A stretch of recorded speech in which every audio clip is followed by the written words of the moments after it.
Now we meet the man whose job it is to turn it all around and bring peace to this troubled land.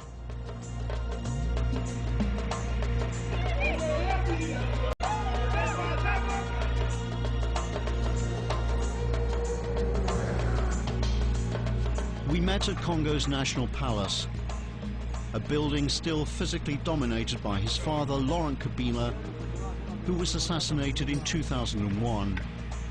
His murder thrust 29-year-old Joseph Kabila into the top job. At the time, he was the world's youngest head of state. I'd read he was shy, awkward in public, ill at ease in interviews. But the man I met was thoughtful, articulate, and meticulously planning Congo's future. Well, the first priorities are quite clear. The first priority is peace and stability. Peace and stability throughout the country.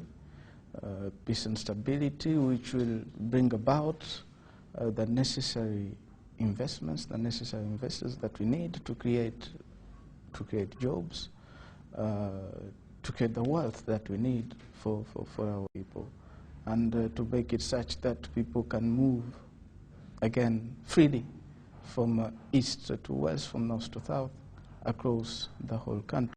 Why do you think you're a fit and proper person to run a united Congo? Well, depends. It's a point of view. Why am I the proper and fit person to run a united Congo? Well, the Congo was reunited by the same person who is sitting face to face with you. The Congo 3 years ago, 2003, as we signed the peace agreement, was a divided country. That country is no longer the same Congo that we knew in 2003. It's now a united Congo. We have what we call the Joint Commission, which is based, in fact, in Kisangani, which has been working, and it will continue to be very active, that commission. But, Mr. President, the objective today, sir, I know gold is being smuggled out, weapons are coming in.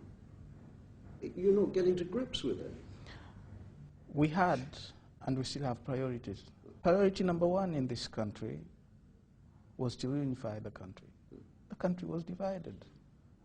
You don't go after gold smugglers when the country is divided. Priority number one. Priority number two was to stabilize the situation, bring about peace and security. We're doing that.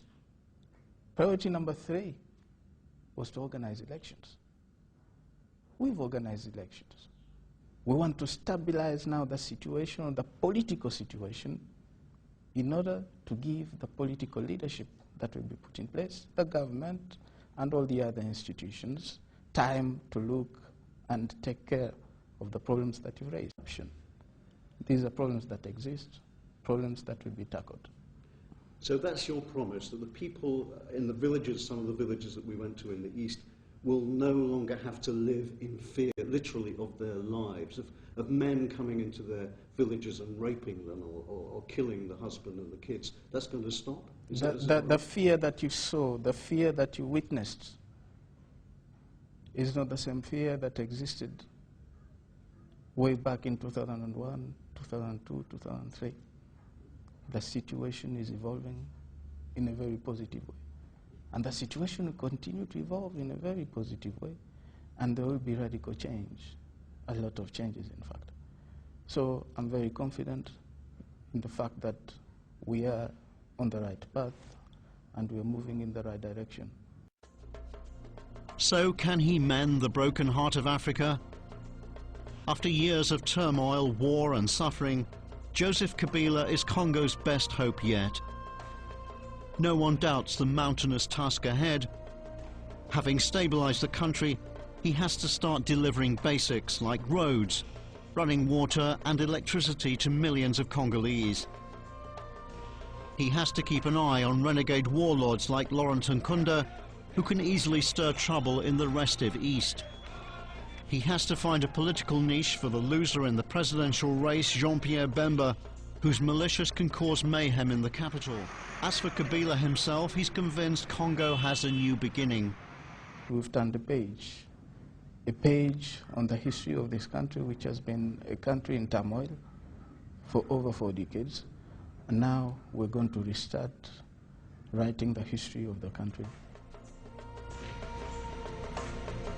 And he's well aware it will be history that will judge him.